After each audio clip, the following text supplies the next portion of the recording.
I want to ask you a personal question. Do you read my newsletter, Leadership Forward 321? Because if you don't, I really think you'd like it if you like this podcast. Every Wednesday morning, I send a short newsletter designed to help you lead your organization more strategically and with less overwhelm in 5 minutes or less. The newsletters are organized around a timely leadership theme and give you something practical that you can apply right away in your organization. I include three of the best articles that I've come across on that theme, two concrete resources or tools that I believe in, and one quote to inspire and motivate you. So if you don't yet get the newsletter, I'm going to make it super easy for you to sign up. Just text the word impact to 66866 and you'll be added to my list. Thanks. Hi, this is the Nonprofit Mastermind podcast, and I'm your host, Brooke Richie-Babbage.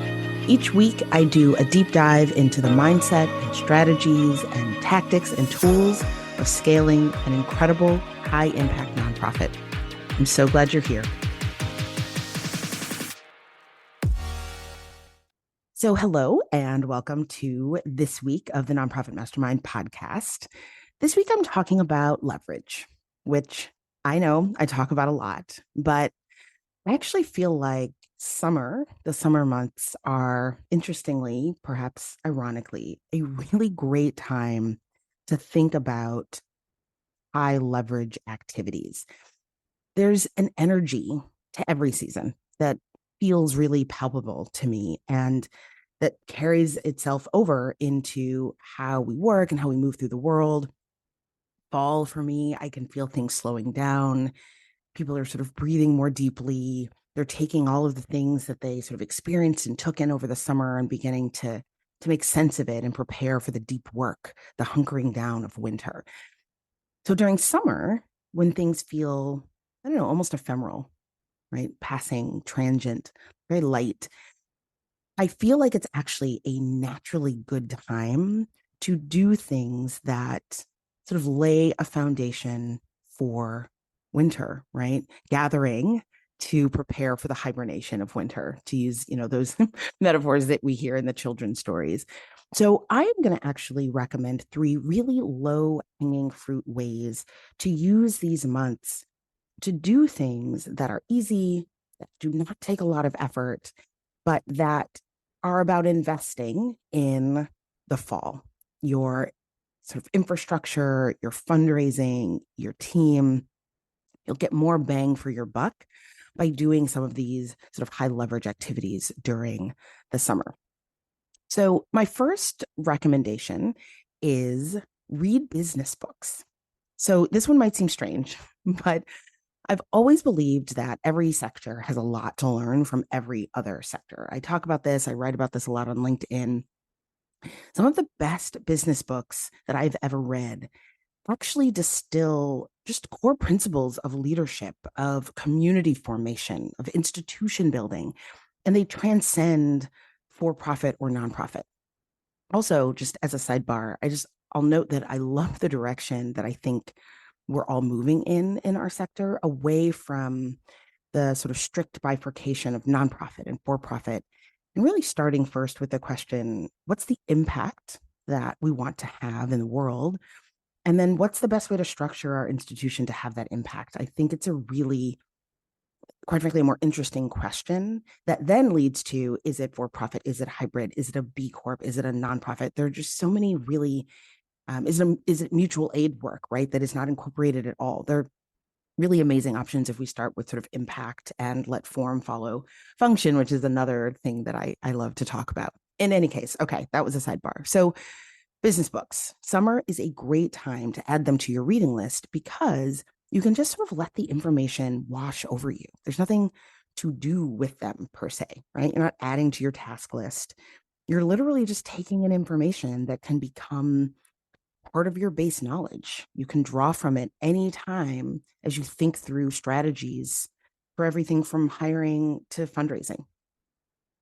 I personally recommend doing these as audiobooks. I'm a big audiobook fan, but that's probably just because I love podcasts so much and I like the sort of audio format. But all of the books that I'm going to recommend three, are also really great in hard copy. I have them in hard copy too. Now, there's so many business books that I love, but these three have had such an impact on my thinking. And also, I think, have an added benefit of being really easy to get through. So the first is a book called Superfans by Pat Flynn. This is about how to authentically build a community of people who are as passionate about your work as you and your team are. This is an incredible book if you're thinking not just about fundraising, but also partnerships and working alongside a community of constituents, any community that you are trying to build. And if you are trying to steward an institution towards a mission, you must be building community of all kinds. You can't have impact without building community. This book is honestly one of the best I've ever read about building real, authentic community from the ground up. Okay, super fans. And I will mention that I have a book list online where I'm starting to collect and make available or sort of information about the books that I have found to be really influential in my own life and in my own profession, and my journey sort of through the social impact space. You can get that book list at brookericchiebabbage.com/book club. Okay, super fans. So the second book that I recommend is $100 Million Offers by this guy, Alex Hormozy. So this book is about creating and articulating real value in whatever it is you're offering. Now, he talks about monetizing offers. It's a book that perhaps on the surface seems like it's just about sales. But if you look deeper, you'll see that it's actually about the exchange of value, which is really what sales is, and also what fundraising is. There is an exchange of value. There's an investment that you're inviting someone to make, and they get value. And the closer we can get to understanding the relationship between a donor and the organization as being relational, as being an exchange of value and not a transaction that is extractive, then the more effective our fundraising is going to be, right? Those relationships are going to be more real and more authentic. So whether you're inviting donors to give to your mission or community members to utilize the programs that you're making available, board members to join your team, you're always talking about articulating a value. The organization gets something meaningful, and so do they. So I actually find that Alex Hormozy's articulation of what he calls the value equation to be brilliant. It has totally revolutionized my own thinking about how I understand sort of the movie that other people are in as I am trying to help them understand what I see as a shared value. I find this to be really helpful in some of the policy and sort of legislative work that I advise on, because that's really about understanding creation of shared value. So if any of you do policy work, it's also really helpful there. So the last book is called Find Your Red Thread by Tamsin Webster. So this book is about articulating your unique point of view. It's framed as a book about finding a personal message, developing a keynote, sort of thought leadership for people as professionals. And the same principle applies to zeroing in on and articulating the core message of your organization. So when we talk about building community, when we talk about articulating value, when we talk about getting people to buy into a shared vision of change in the world, how you express and articulate and distill the impact that you are trying to create, or the vision that you're trying to paint the picture of, is super, super important. And I flew through this book. It's just extremely well written, very compelling. She's so clear in her own red thread, which is sort of the through line that ties all of your points of view together. It's a really powerful book. Okay, so recommendation number 2 for how to use your summer months: get to know your donors. So this is a big one and super easy. I actually am doing a deeper dive into this in this week's newsletter, Leadership Forward. If you are not already subscribed, and you like this podcast, I would definitely sign up for the newsletter. It's brookericchiebabbage.com/leadership forward. So Summertime is a great time to talk to and connect with your donors. I recommend doing donor and stakeholder interviews. So this might sound super formal, but it's really just about structured, intentional conversations where you deepen your understanding of the people that are in your community. It's a really powerful strategy for sort of donor stewardship, donor cultivation. Call up 3 to 5 of your best donors and invite them for a meal, or my favorite, glass of Prosecco. Invite a funder to one of your programs and then out for coffee afterwards. Make a list of people who've demonstrated some kind of affinity for your mission or your work, and give them a call and ask if you can just ask them a few questions. Take a deeper and more intentional look into their interests, their concerns, their questions about your work, their confusions, their passions, their other philanthropic habits. These kinds of authentic touch points are not hard. They do not take a long time. And you could literally do 2 or 3 a week, one a week.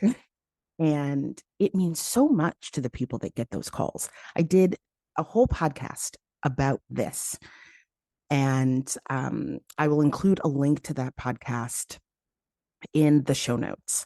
In that podcast, I included some model interview questions and a little pep talk to get you started.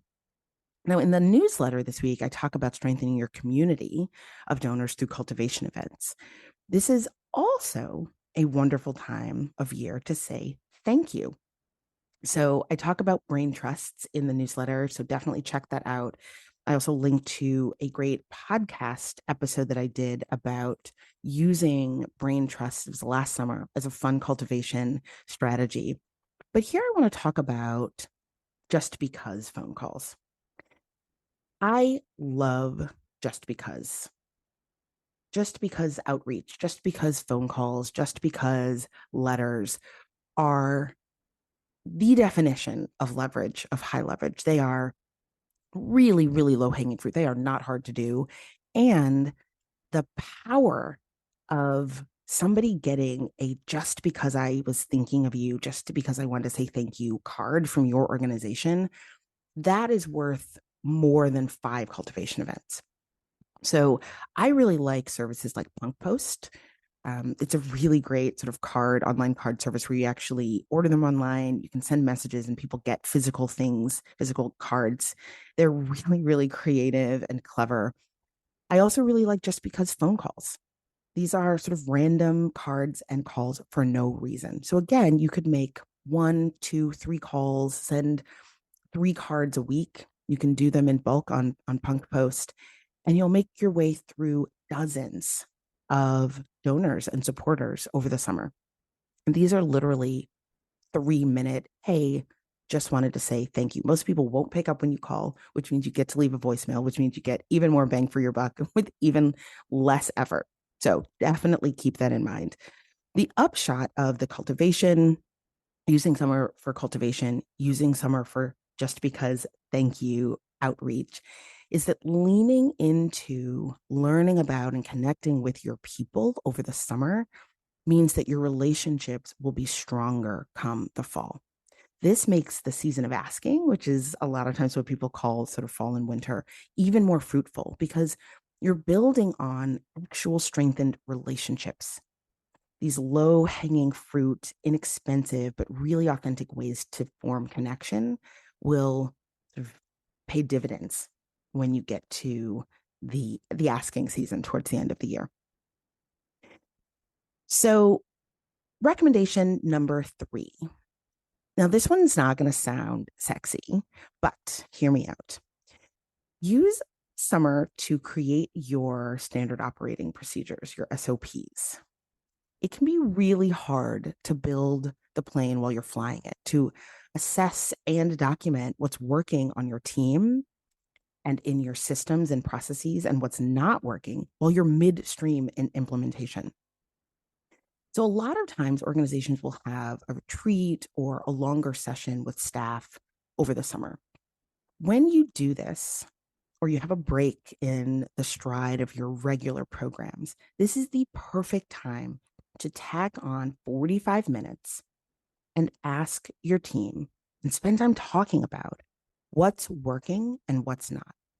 Walk me through your week and where do you feel friction? Where are things smooth? Where are you in your zone of genius and where are you not? And just bring all of that to the surface.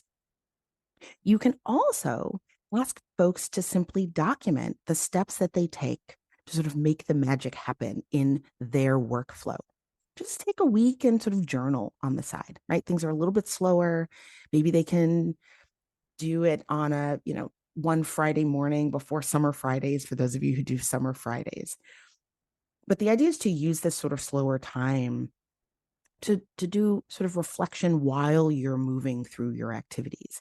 Now, when you have this retreat and these conversations, I highly recommend recording them. Have people make a video of themselves talking through the steps of the work in their workflow, the steps that they take to set up a call or to facilitate a volunteer training session, whatever it is. It does not have to be sort of fancy. The real idea is just to capture a recording of the things that are working, the things that aren't, and how things are actually getting done. And then, and here's the magic of this, hire a short-term temporary virtual assistant. I recommend using a service like Upwork, UPWORK, Upwork.com.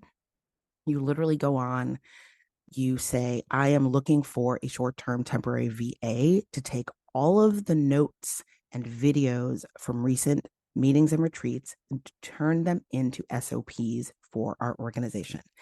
Boom. There are these magical unicorn people who do that for you. That is leverage at its best. So use this time to reflect together as a group. This can be a 30-minute conversation, a 45-minute conversation where you're really just taking note. Again, the questions are what's working? Where are you feeling in flow? What systems are we utilizing that we are really liking and what's not? You just take note of them and then have somebody document that for you. Okay, so to recap, those are my 3 recommendations for how to get more leverage out of the lazy days of summer. Leverage is about getting more bang for your buck. And my hope is that these are low lift activities that can help you lay a foundation for increased growth and stability in the fall. The first, business books, and you can get my first 3 books in my book club at brookerichiebabbage.com/book club. Superfans, $100 million offer, and Find Your Red Thread. Excellent, easy to read, well-written, clear business books about growing community, articulating offer, and articulating your unique point of view. Again, I love audiobooks, but you can get them in hard copy. These are high leverage because you're taking in information that you can then put into practice as you're thinking about community building and fundraising and thought leadership and speaking at conferences and the watering hole strategy that I've talked about for fundraising on this podcast. You're preparing to do all of that in the fall. Recommendation 2, get to know your donors. Spend some time on some really low-hanging fruit cultivation and honestly stewardship activities. Say thank you, have conversations, invite them out for a drink, ask them real questions about why they're connected to your work, what they care about, what confuses them, what they love. Third, SOPs. SOPs, standard operating procedures. It's not sexy, but talk about leverage. This is super high leverage. Tack on 30 to 45 minutes to a conversation, meeting, or retreat with your staff. Ask yourselves, what's working in your workflow? What's not? Where's their friction? Have people record what steps they take to do their work, and then go on Upwork.com, hire a VA, and have them create SOPs for you. You will go into the fall stronger and more ready to have an incredible asking season, community building season, and season with your team than ever. Okay. Have a great rest of your week, and I will see you back here next week for more Mastermind. Thank you for joining me for this week's episode of the Nonprofit Mastermind podcast. I always have so much fun doing these episodes. Definitely check out the links to all of the goodies that I mentioned in this episode. You can get that at brookerichiebabbage.com/podcast for the show notes. And if you enjoyed this episode and think that you have a friend or colleague who would also enjoy, I would love if you would leave a review and share. Have a great week.